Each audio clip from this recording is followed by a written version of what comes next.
அனைவருக்கும் வணக்கம். Post market report பார்க்கலாம்.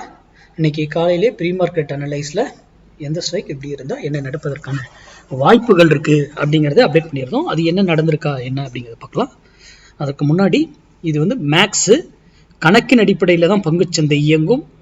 மேக்ஸை பற்றி நீங்கள் எதை ப்ராக்டிஸ் பண்ணாலும் மேக்ஸ் கணக்கை வைத்து ப்ராக்டிஸ் பண்ணி பாருங்கள். அது உங்களுக்கு வெற்றியே பெருசாக கிடைக்கும். ஏன்னா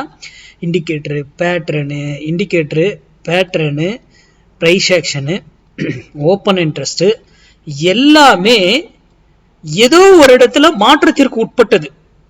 ஓகேங்களா? ஒரு ப்ரைஸில் ஒரு இடத்துல வந்தாங்களா அது மாறிடும். டைம் மார்க்கெட்டுக்கு டைம் வேல்யூ கிடையாது. காலைல 9 ஓப்பன் ஆகும் 3 முடியும், அது உங்களுக்கு தெரியும். ஆனால் ஆப்ஷனுக்கு டைம் வேல்யூன்னு ஒன்று இருக்கு. அப்போ அது கண்டிப்பாக டோட்டலி ராங். மாற்று இதோட இருக்கணும், சிந்தனையோட. நம்ம வர்த்தகம் பண்ணும் பொழுது நம்ம எடுக்கக்கூடிய நம்ம ஆப்ஷன்ல வர்த்தகம் பண்றோம். அது பையர் பொசிஷனே கிடையாது, இன்ட்ராடேவோட முடிச்சிடணும். ஆப்ஷன் பையர் பொசிஷன்லாம் கிடையவே கிடையாது. அப்போ மார்க்கெட் அன்றைய தினம் என்ன நடக்கும் அப்படிங்கறத நீங்க ப்ரெடிக்ட் பண்ணா மட்டும்தான், கால்குலேஷன்ல மேக்ஸ் கொண்டு வந்தா மட்டும்தான் உங்களுடைய வெற்றி விகிதம் சக்சஸ் பண்ண முடியும். புரியுதுங்களா? அப்போ நீங்க எதை சார்ந்து நீங்க பிராக்டிஸ் பண்ணாலும் மேக்ஸை சார்ந்து வர்த்தகம் பிராக்டிஸ் பண்ணுங்க. ஓகேங்களா? சரி, இன்னைக்கு நம்ம லெவல் பண்ணலாம். அதுக்கு முன்னாடி இன்னொரு விஷயம் சொல்லிடுறேன். கிளாஸ் டீட்டெயில் நிறைய கேட்டிருக்கீங்க. ஆப்ஷன் கிளாஸ், பொசிஷன் கிளாஸ் எல்லாம் கேட்குறீங்க. நான் இப்போதான் 11ஆம் தேதி வர 11th தான் முடியுது கிளாஸ். என்னுடைய ஃபர்ஸ்ட் இந்த பேட்சை 1 வருஷத்துக்கு அப்புறம் எடுக்கிறேன். அது இப்போதான் 11th முடியுது.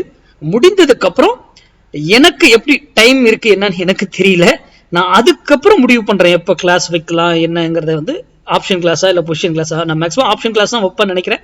ஏன்னா ஆப்ஷன் கிளாஸ் வச்சுட்டு பொசிஷன் கிளாஸ் ஆப்ஷன் கிளாஸ்க்கு வந்தவங்களுக்கு தான் நம்ம மேக்ஸிமம் எடுக்கிறோம். அதனால அதுக்கப்புறம் பொசிஷன் கிளாஸ் அதுக்கு அடுத்த கிளாஸ் வைக்கலாம் அப்படின்னு பிளான் பண்ணியிருக்கேன். ஓகேங்களா? அப்போ நீங்கள் ஏதாவது உங்களுக்கு இதில் ஏதாவது சந்தேகம் அப்படின்னாக்கல எனக்கு மெசேஜ் பண்ணி கேட்டுக்கோங்க வாட்ஸ்அப்பில். ஓகேங்களா? சரி, இன்னைக்கு 24,400 புட்டு என்ன சொல்லியிருந்தோம்? 168 ரூபாய்க்கு. நல்லா பாருங்க, 168 ருபீஸ்க்கு கீழே இருந்தா நிப்டி அப்சைட். என்ன சொல்றேன்? இந்த பிரைஸை வாங்குங்க வீங்கன்னு நான் சொல்லவே கிடையாது. இந்த பிரீமியத்தை இந்த விலைக்கு இவர் கீழே இருந்தா நிப்டி ஏறும்னு சொல்லிட்டேன். அப்ப என்ன, யாரோ ஒருத்தரை பை பண்ணணும் காலை. அப்ப அவரு எந்த விலையில வாங்கணும்ன்ற ரூல்லாம் இருக்கு. ஓகேங்களா? இவர் மேலதான் இருக்காரான்னு இல்ல கீழே தான் இருக்காரான்னு கண்டுபிடிக்கணும். அப்புறம் 168க்கு மேல நின்றுட்டாருன்னா மார்க்கெட் இறங்கும்னு சொல்லியிருக்கேன். அப்போ காலையில இங்க இருந்து இறங்குனவரு ஏன் இங்க இருந்து திரும்பினாரு? அப்போ 168ங்கிற வேல்யூ என்ன பண்றாங்க? கடைசி வரைக்கும் இங்க பாருங்க, இங்க என்ன பண்றாங்க? இங்க பாருங்க, என்ன அப்பா, கிட்டத்தட்ட 2 மணி நேரம் அங்கதான் இருந்திருக்காங்க 168 சுற்றி. ஏன் இது நடந்தது? நீங்க யூடியூப்ல பார்க்கும் பொழுது நான் ஒரு வேல்யூ தான் கொடுக்குறேன். இதுக்கு பல வேல்யூ. ஏன் இங்க இருந்து திரும்புது? ஏன் இங்க இருந்து இது திரும்பிச்சு? ஃபால்ஸா நம்மள ஏன் ட்ராப் பண்ணாங்க, உள்ள வச்சாங்க? ஃபால்ஸ் பிரேக் அவுட் நம்மளை ஏமாத்தி கீழே வச்சிருப்பாங்க, டக்குன்னு மேல வந்துருவாங்க. இவ்வளவு ஏறின மார்க்கெட்டும் இது ஏறினதும் இது ஃபுல்லாவே டிராப்புங்கிறானா. நம்ம என்ட்ரி எடுப்போம், அது வேற விஷயம், இதா இருக்கு.